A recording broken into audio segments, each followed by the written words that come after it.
Valdovo ir aukšto luomo kario nukritimas nuo žirgo laidojimo apeigose nebuvo atsitiktinis įvykis. Tai buvo ritualizuotas veiksmas, simbolizuojantis raitelio ir jo žirgo ryšį bei bendrą kelionę į pomirtinį pasaulį.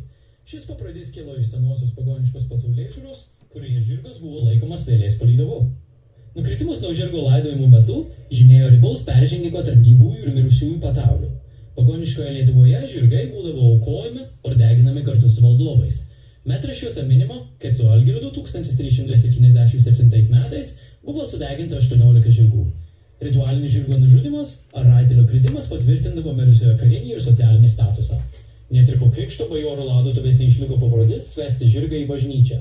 Jis būdavo parklupdomas arba simboliškai nukrisdavo prie karsto. Tai buvo senosios tradicijos atgarsis. Lietuva pasižymėjo ilgiausiai Europoje išlikusiomis žirgų laidojimo tradicijomis. Rytų Lietuvoje dominavo pilkapių kultūra, kur žirgai būdavo laidojami atskirai arba deginami kartu su žmonėmis. Vakarų Lietuvoje ir Žemaitijoje dažniau laidotos kaip žirgų dalis. Vidurio Lietuvoje, pavyzdžiui Marvelėje, rasta gausių žirgų kapinynų. Šios tradicijos pikas buvo 5–8 amžiuje. Valstybės kūrimo laikotarpiu 13 ir 14 amžiuje paprotys tapo valstybinės religijos dalimi. Jis nyko po krikšto, bet simboliniai elementai išliko iki 18 amžiaus. Žirgo kultas į Europą atkeliavo iš rytų, iš sarmatų ir skitų genčių. Baltai šį paprotį perėmė ir modifikavo. Lietuva tapo unikalia vieta, kur šis archaiškas indoeuropietiškas paprotys išliko ilgiausiai. Vėliau, 16–18 amžiuje, LDK bajorai sukūrė sarmatizmo ideologiją. Jie atvekildino iš Tanovės armadų, taip pateisindami savo karingą prigimtį ir išskirtinį statusą. Simbolinis raitelio kritimas laidotuvėse tapo šios savimonės dalimi.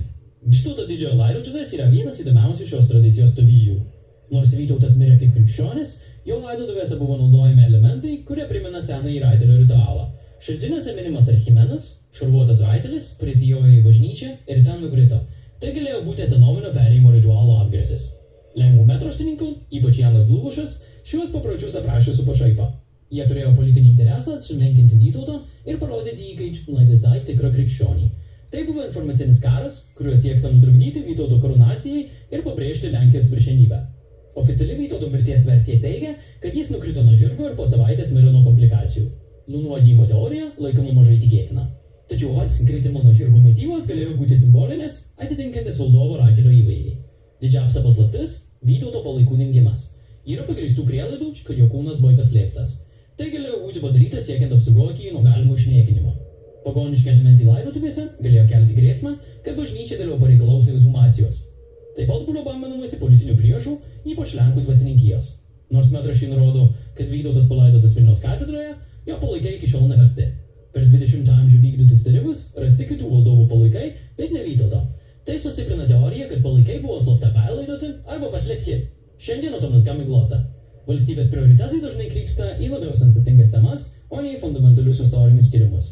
Be ko, Vilniaus katedra yra sakrali erdvė, todėl rimti archeologiniai tyrimai yra sudėtingi. Nepaisant to, mes stovime ant didelio atradimo slenksčio. Technologijos leidžia ieškoti daug tiksliau, nei bet kada anksčiau. Tačiau žmonių abejingumas ir institucijų inertiškumas stabdo pažangą.